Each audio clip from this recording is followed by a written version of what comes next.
I think a lot about how momentum works, not just in training, although yeah, I do love a good triathlon, but in creativity too. When I'm training for a triathlon, I'm not just running every day. I swim, I bike, and I run. Each discipline works different muscles, keeps things fresh, and somehow they all support each other.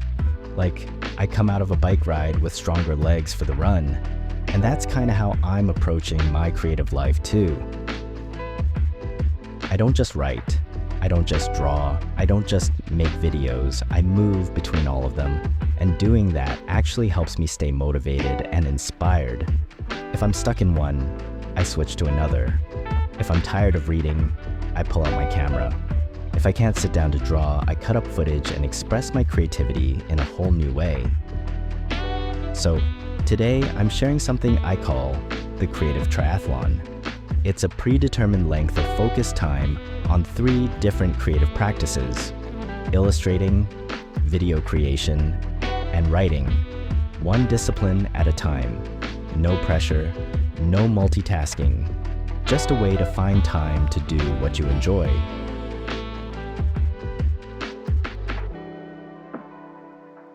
First leg, illustration. For the past 4 years, I've been working on this massive personal project, drawing every single Pokémon. Yeah, all of them. It's been slow going, not because I don't love it, but because finding the time is hard. Life piles up, other projects take priority, and as strange as it sounds, drawing Pokémon doesn't pay the bills.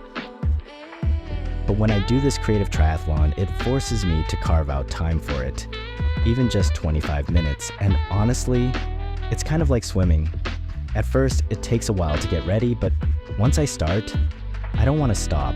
It's peaceful, it's focused, and there's something really satisfying about seeing one more little creature take shape. This leg always reminds me why I started this project in the first place, because it brings me back to that kid who used to draw these things in notebooks. I'm almost at 1,000 Pokémon. I really want to finish before they add more. If you are interested in seeing the rest, check out the video and the Instagram links in the description.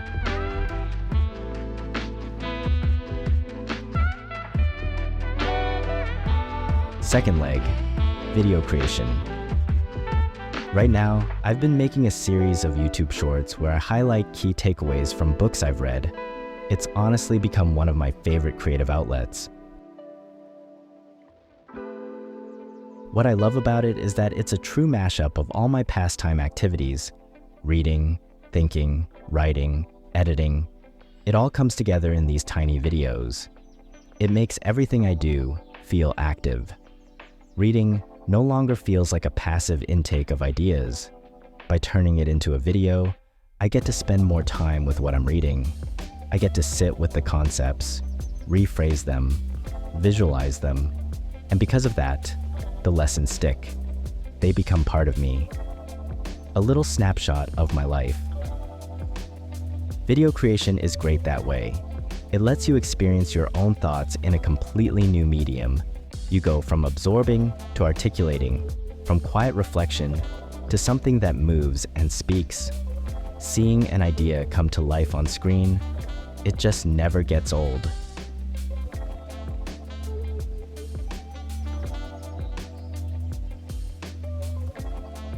Final leg, writing. I'm currently editing the 5th draft of the first book in a trilogy I've been working on for years. And yeah, it's a slog. A meaningful one, but a slog nonetheless. It's such a big project that most days I'm just chipping away at it. I don't always see progress. There's no big aha moment, no flashy breakthrough. It's slow, repetitive work, and honestly, it feels a lot like running. Not a sprint, a marathon. You get tired, you want to stop, but you don't because the work is worth it. The fatigue is part of the point. It's what builds endurance. It's what makes the story matter. Working on something this big, this long, it becomes part of your life. It's something you carry. And the beautiful thing about creativity is that it's not like sports. There's no finish line in the same way. It doesn't end. But that's why I love this creative triathlon practice, because it does give me small finish lines. Instead of focusing on finishing the book, I just focus on finishing a session. That's it, one 25-minute block. And when it's done, I get this little burst of relief, a sense of accomplishment, like I've closed a loop. It's such a good feeling, being able to look back at my day and say, I did something today. No guilt, no disappointment. So that's my creative triathlon. 3 disciplines, 25 minutes each for me today. It could be more on other days, but today was only 25 minutes, which is enough to get a good chunk of work done. Know this though, it's not about finishing a masterpiece in an hour and a half, it's about movement. It's about momentum. Just like in a real triathlon, each leg has its own rhythm. Some feel strong, some feel slow, but they all carry me forward. If you're someone who loves multiple creative things, or if you're feeling stuck, try this. Treat your creativity like a triathlon. Mix it up, work different muscles, let each practice breathe new life into the others. Thanks for hanging out with me today. If you decide to try your own creative triathlon, let me know how it goes. And if you already have a different combo that works for you, maybe it's music, painting, and cooking, drop it in the comments. I'd love to hear what you're working on. My name is Elliot, and I make videos about writing, triathlon, and the creative process. If any of that interests you, check out these videos here, and don't forget to subscribe.